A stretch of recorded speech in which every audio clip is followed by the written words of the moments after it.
Good morning. This is the next installment of Just Listen. Today we are going to hear two short stories about rambunctious boys. The first one is a story called Charles by Shirley Jackson. This is a tale of the worst kindergarten student ever, as told by his mother by a student in the same class. The day my son Laurie started kindergarten, he renounced corduroy overalls with bibs and began wearing blue jeans with a belt. I watched him go off to the first morning with the older girls next door, seeing clearly that an era of my life was ended. My sweet-voiced nursery school tot replaced by a long-trousered, swaggering character who forgot to stop at the corner and wave goodbye to me. He came home the same way, the front door slamming open, his cap on the floor, and the voice suddenly became raucous, shouting, "Isn't anybody here?" At lunch, he spoke insolently to his father, spilled his baby sister's milk, and remarked that his teacher said we were not to take the name of the Lord in vain. "How was school today?" I asked, elaborately casual. "All right," he said. "Did you learn anything?" his father asked. Laurie regarded his father coldly. "I didn't learn nothing," he said. "Anything," I said. "Didn't learn anything." "The teacher spanked a boy, though," Laurie said, addressing his bread and butter. "For being fresh," he added, with his mouth full. "What did he do?" I asked. "Who was it?" Laurie thought. "It was Charles," he said. "He was fresh. The teacher spanked him and made him stand in a corner. He was awfully fresh." "What did he do?" I asked again. But Laurie slid off his chair, took a cookie, and left, while his father was still saying, "See here, young man." The next day, Laurie remarked at lunch as soon as he sat down, "Well, Charles was bad again today." He grinned enormously and said, "Today, Charles hit the teacher." "Good heavens," I said, mindful of the Lord's name. "I suppose he got spanked again." "He sure did," Laurie said. "Look up," he said to his father. "What?" his father said, looking up. "Look down," Laurie said. "Look at my thumb." "Gee, you're dumb." He began to laugh insanely. "Why did Charles hit the teacher?" I asked quickly. Because she tried to make him color with red crayons.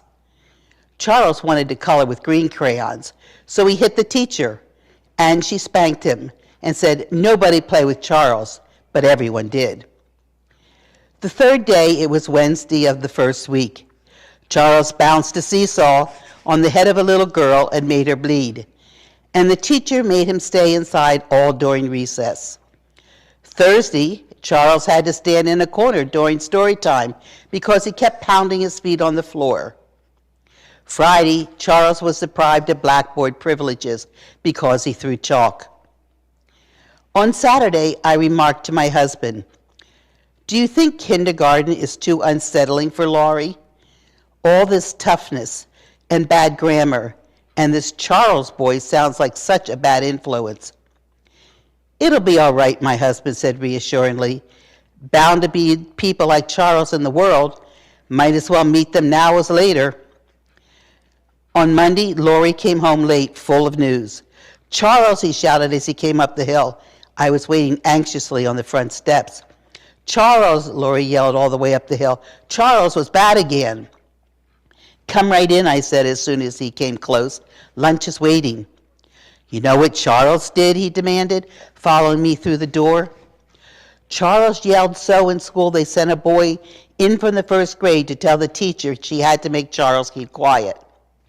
So Charles had to stay after school, and so all the children stayed to watch him." "What did he do?" I asked. "He just sat there," Laurie said, climbing in the chair at the table. "Hi, Pop, you old dust mop." "Charles had to stay after school today," I told my husband. "Everyone stayed with him." "What does this Charles look like?" my husband asked Laurie. "What's his other name?"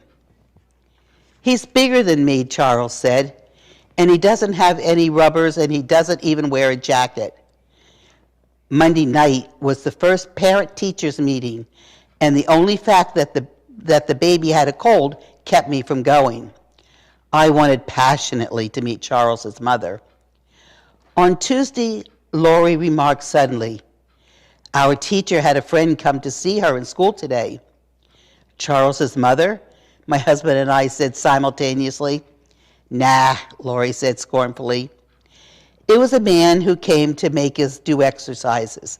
We had to touch our toes. Look." He climbed down from his chair, squatted down, and touched his toes. "Like this," he said. He got solemnly back into his chair and said, picking up his fork, "Charles didn't even do exercises." "That's fine," I said heartily. "Didn't Charles want to do exercises?" "Nah," Laurie said. "Charles was so fresh to the teacher's friend, he wasn't let do exercises." "Fresh again?" I said. "He kicked the teacher's friend," Laurie said. "The teacher's friend told Charles to touch his toes like I just did, and Charles kicked him." "What are they going to do about Charles, do you suppose?" Laurie's father asked him. Laurie shrugged elaborately. "Throw him out of school, I guess," he said. Wednesday and Thursday were routine. Charles yelled during story hour and hit a boy in the stomach and made him cry. On Friday, Charles stayed after school again, and so did all the other children. With the third week of kindergarten, Charles was an institution in our family. The baby was being a Charles when he cried all afternoon. Laurie did a Charles when he filled his wagon full of mud and pulled it through the kitchen. Even my husband, when he caught his elbow in the telephone cord and pulled the telephone ashtray and bowl of flowers off the table, said after a minute, "Looks like Charles." During the third and fourth weeks, it looked like a reformation in Charles. Laura reported grimly at lunch on Thursday of the third week, "Charles was so good today, the teacher gave him an apple." "What?" I said, and my husband added warily, "You mean Charles?" "Charles," Laurie said. "He gave the crayons around, picked up the books afterwards, and the teacher said he was her helper." "What happened?" I asked incredulously. "He was her helper, that's all," Laurie said, and shrugged. "Can this be true about Charles?" I asked my husband that night. "Can something like this happen?" "Wait and see," my husband said cynically. "When you've got a Charles to deal with, this may mean he's only plotting." He seemed to be wrong. For over a week, Charles was teacher's helper. Each day he handed things out and picked things up. No one had to stay after school. The PTA meeting next week again, I told my husband one evening. I'm going to find Charles's mother there. "Ask her what happened to Charles," my husband said. "I'd like to know." "I'd like to know myself," I said. On Friday of that week, things were back to normal. "You know what Charles did today?" Laurie demanded at lunch table in a voice slightly awed. "He told a little girl to say a word, and she said it, and the teacher washed her mouth out with soap, and Charles laughed." "What word?" my father asked unwisely, and Laurie said, "I'll have to whisper it to you, it's so bad." He got down off his chair, went around to his father. His father bent his head down, and Laurie whispered joyfully. His father's eyes widened. "Did Charles tell the little girl to say that?" he asked respectfully. "She said it twice," Laurie said. "Charles told her to say it twice." "What happened to Charles?" my husband asked. "Nothing," Laurie said. "He was passing out crayons." Monday morning, Charles abandoned the little girl and said the evil word himself 3 or 4 times, getting his mouth washed out with soap each time. He also threw the chalk. My husband came to the door with me that evening as I was set to go out to the PTA meeting. "Invite her over for a cup of tea after the meeting," I said. "I want to get a look at her." "If only she's there," I said prayerfully. "She'll be there," my husband said. I don't see how they could hold a PTA meeting without Charles's mother. At the meeting, I sat restlessly, scanning each comfortable matronly face, trying to determine which one hid the secret of Charles. None of them looked at me to be haggard enough. No one stood up at the meeting and apologized for the way her son had been acting. No one mentioned Charles. After the meeting, I identified and sought out Lori's kindergarten teacher. She had a plate with a cup of tea and a piece of chocolate cake. I had a plate with a cup of tea and a piece of marshmallow cake. We maneuvered up to each other cautiously and smiled. "I've been so anxious to meet you," I said. "I'm Lori's mother." "Oh, we're all so interested in Lori," she began. "Well, he certainly likes kindergarten," I said. "He talks about it all the time."